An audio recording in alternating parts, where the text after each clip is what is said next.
ఆశనటువంటి పెద్దలందరికీ పేరు పేరుగా నా హృదయపూర్వక నమస్కారాలు. ఈ కార్యక్రమంలో పాల్గొంటున్నటువంటి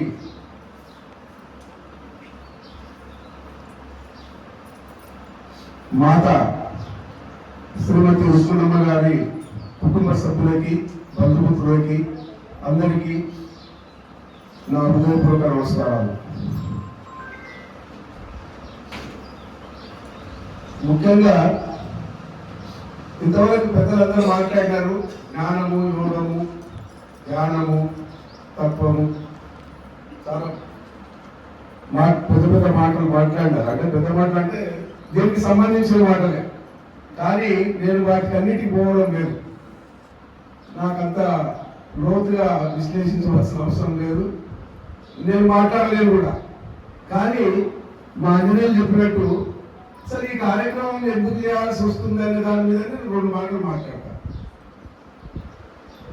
పెద్దలు డాక్టర్ గంగాధర్ గౌడ్ గారు ఫిబ్రవరి 25వ తారీఖు నాడు నాకు ఫోన్ చేసినారు.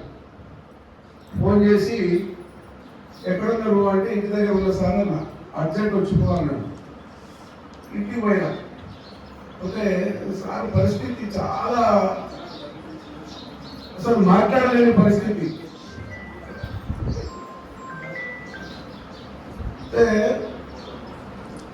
వాటిని సార్ చెప్పండి అంటే మాట్లాడలేకపోతున్నాడు, కూర్చోలేకపోతున్నాడు. నీతో ఒక మాట మాట్లాడాలి అంటే నేను దగ్గరికి పోయి చెవులెత్తి విన్నా. అంటే ఏం లేదు, నాకు చిన్న కోరిక ఉన్నది, అది నువ్వు చెయ్యాలి అన్నాడు. ఏది సార్ అన్నా, నేను రుక్మిణమ్మ గారికి ఒక మాట ఇచ్చిన, అది నువ్వు నెరవేర్చాలి. ఏ మాట ఇచ్చినావు సార్? నేను ఆమెకు ఒక సందర్భంలో సన్మానం చేస్తానని చెప్పేసి మాట ఇచ్చిన, అది దిగు ఉన్నది, నా పరిస్థితి ఇట్లా ఉన్నది, నీవేం చేస్తావో నాకు తెలియదు, అది నెరవేర్చాలి, దానికి ఏం కావాలి నేను ఏర్పాటు చేస్తాను. పర్వాలేదు సార్, అట్లేమున్నది, ఒక 2 రోజులు ఆగము, మరి కార్యక్రమం చేయడం లేదు అట్లా లేదు 26th నాడు కార్యక్రమం తప్పకుండా పెట్టాల్సిందే అన్నాడు. అయ్యో 26th అంటే రంగయ్య గారు నాకు కార్డు పంపించినారు, వారి కూతురు పెళ్లి ఉంది, 26 నాడు అంటున్నావు నువ్వు, 26 నాడు కాదేమో సార్ అన్న. మరి ఎట్లా, పెళ్ళి ఎప్పుడు ఉంది అన్నాడు.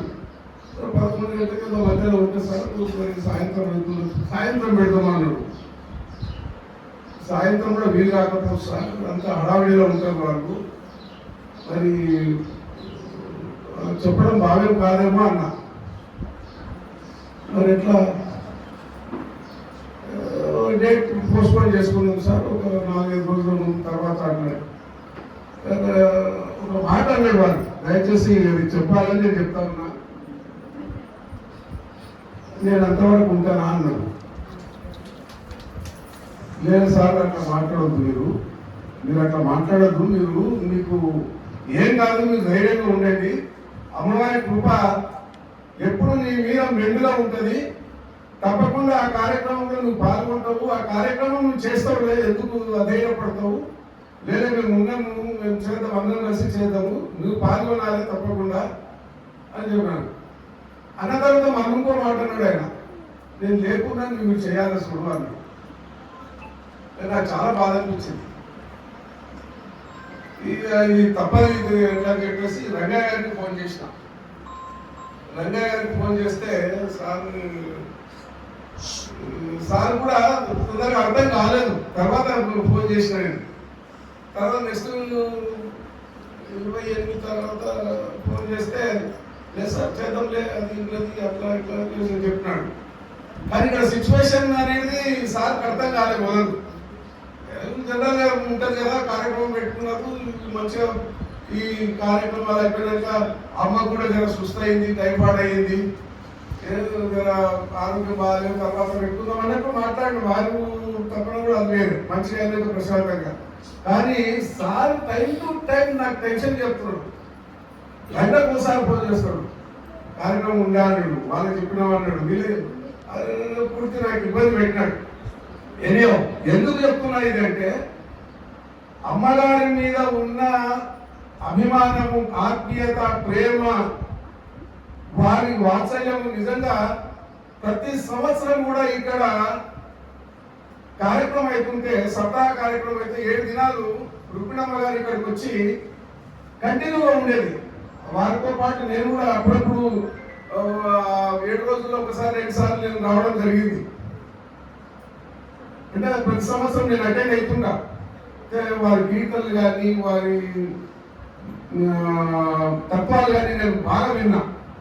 అంటే సార్ ఎట్లా అట్రాక్ట్ అయిందంటే ఆ పాదుగా పూజ కీర్తనలు కంటిన్యూగా పాడి మొదటి నుంచి చివరి దాకా మీరన్నట్టు కృష్ణదాస్ గారి కీర్తనలు వారికి పెట్టి అంతే. ఆమె పాడుతుంటే అందరం మనం వినాల్సిందే, మధ్యలో ఎవరు అందుకోవాల్సిన అవసరం లేదు. అద్భుతంగా పాడతారు. వారితో పాటు వారి తనయుడు రంగయ్య గారు, వారు కూడా వారి పిల్లలు వారు కూడా విన్నాను నేను. అట్లా సారు రుక్మిణమ్మ గారికి ఆ సన్మాన కార్యక్రమం చేయాలనే తపన, అది చూస్తే నాకు చాలా ఆశ్చర్యం వేసింది. దాని తర్వాత మళ్ళీ పోయి 2 సార్లు మాట్లాడితే సార్ 5th పెట్టుకుందాం అన్నాడు. 5th కూడా గురువు ఇది ఉంటుంది అనుకొని మళ్ళీ ఏమనుకున్నాడు అంటే ఈ కార్యక్రమంలో ఆమె గురించి మాట్లాడుతూ డే బై డే రీఛార్జ్ అయ్యడానికి అనుకుంటున్నాను నేను. రుక్మిణమ్మ గారికి సన్మానం చెయ్యాలి అనే తపనతో ఆయన టైం టు టైం రీఛార్జ్ అయ్యింది. అయితే మళ్ళీ నేను పోతే నేను రాలేను, మొత్తం మీద కార్యక్రమం మీ భుజస్కంధాలు మీరు వేసుకుని లక్ష్మణ గారు మీరు ఎట్టి పరిస్థితుల్లో మీరిద్దరు కలిసి కార్యక్రమం ముగించాలి, మంచిగా చేయాలి, బ్రహ్మాండం చేయాలని చెప్పినాడు. ఓకే సార్ అన్న. మళ్ళీ మరుసటి రోజు నాకు ఫోన్ చేసి నేను రాగలుగుతా, కార్యక్రమం నేను పాల్గొంటా, మీరు కీర్తనలు కూడా వాడాలి, ఆ రంగన్న గారికి చెప్పండి, అమ్మవారి కీర్తనలు తప్పకుండా పాడాలి, పాదక పూజ కీర్తనలు పాడేయాలి అని చెప్పాడు. చూడండి దీంట్లో వారి తపన. నేను అనుకుంటాను ఈ రోజు ఇక్కడ ఇంతసేపు కూర్చున్నాడంటే సార్లు మాట్లాడుతుంటే మీరు అంటే దయచేసి ఏమనుకోదు, తత్వజ్ఞానంలో మీరు పోతుంటే ఇక అట్లే పోతారు, గంటలు పోతారు, దినాలు పోతారు, ఇక కూర్చున్న మాత్రం మేము గుర్తుపడతాం. విషయం ఏంటంటే మీరు ఎంతవరకు ఇంకా మేము మీలాంటి వాళ్ళు ఉంటే దాన్ని గుర్తు చేసుకుంటారు. ఇక పాపం ఆ పిల్లలు వాళ్ళు అంత పరిశ్రమ ఏం చెప్తున్నారా మాకు అనుకుంటారా. అంటే ఈ దీంట్లో వారికి ఈరోజు రిచార్జ్ అయిపోయింది. మీరు మాట్లాడుకుంటే ఇంకా రిచార్జ్ అవుతున్నాడు. ఒక మొదలు ఆ ప్రార్థన చెప్పేసి దాని గురించి విశ్లేషణ చేయమని బుచ్చయ్య గారు చెప్తే బుచ్చయ్య గారు అనర్గళంగా మాట్లాడుతున్నారు. ఆయన రోజంతా మాట్లాడగలుగుతారు, దీంట్లో రోజంతా మాట్లాడగలుగుతారు. ఎందుకంటే చూస్తున్నాం మనం. ఒక్కొక్కరు ఒక్కొక్క దీంట్లో నిష్ణాతులు ఇక్కడ అద్భుతంగా మాట్లాడగలుగుతున్నారు. దీని గురించి మళ్ళీ ఎప్పుడైనా ఒక కార్యక్రమంలో పెట్టుకున్నాము. ఏది ఏమైనా మా రుక్మిణమ్మ గారు మా సోదరి, ఆమె నిజంగా ఈరోజు ఆమెకు మనం ఇక్కడ సన్మానం చేయడం, మీరందరికీ పాల్గొనడం, ఈ అద్భుత కార్యక్రమం మాకు కూడా ఒక స్ఫూర్తిదాయకం. ఇలాంటి కార్యక్రమాలు ఎన్నో సార్లు భజనలు చేసి ఉంటుంది, ఎన్నో ప్రోగ్రాంలో పాల్గొని ఇంకా రుక్మిణమ్మ గారు ఇటువంటి సన్మానానికి ఆమె నోచుకుంటున్నదంటే ఇది అమ్మవారి కృప, కృష్ణదాస వారి దయ, వీళ్ళందరి ప్రభావం ఆమె పైన ఉన్నది. కాబట్టి ఈరోజు ఈ సన్మానం డాక్టర్ గంగాధర్ గారి చేతులతో జరుగుతున్నది. మనం అందరం ఆ కార్యక్రమంలో పాల్గొంటున్నందుకు మనం ధన్యులం. ఏది ఏమైనా ఈ కార్యక్రమం మీరందరూ పాల్గొని ఈ కార్యక్రమం విజయవంతం చేయడంలో మీరు మంచి కీలక భూమిక పోషించినందుకు మీకందరికీ కృతజ్ఞతలు.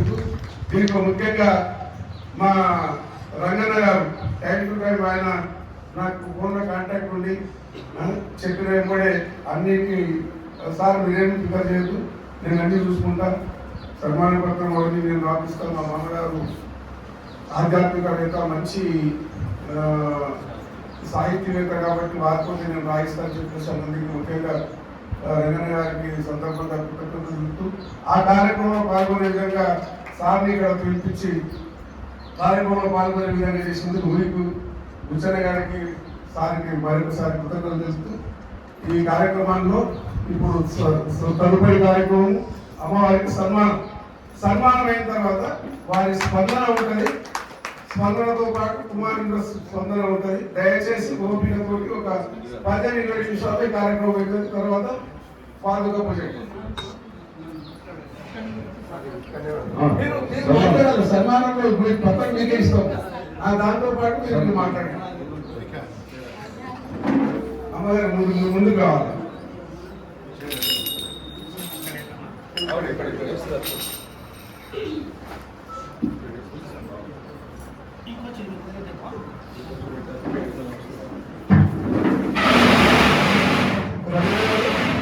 రంగన్న గారు సన్మాన పత్రం చూసుకోండి సార్.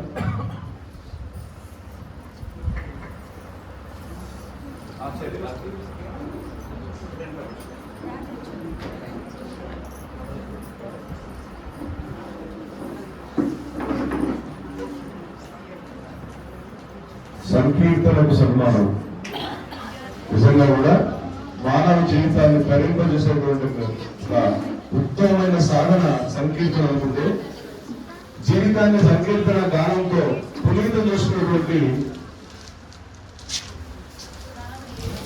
గురుతత్వ స్వరూపిణి అయినటువంటి రుద్రమ్మ గారి సన్మానం నిజంగా సంకీర్తనకు సన్మానమే. ఒక ఆదర్శవంతమైన వ్యక్తిగా ఇంతకుముందు పెద్దలు చెప్పినట్టు అంతర్జాతీయ మహిళా దినోత్సవం రోజే మహిళా మహిళని సన్మానం చేసుకోవాలని ఒక గొప్ప విషయం పెద్దలు గంగాధర్ గారు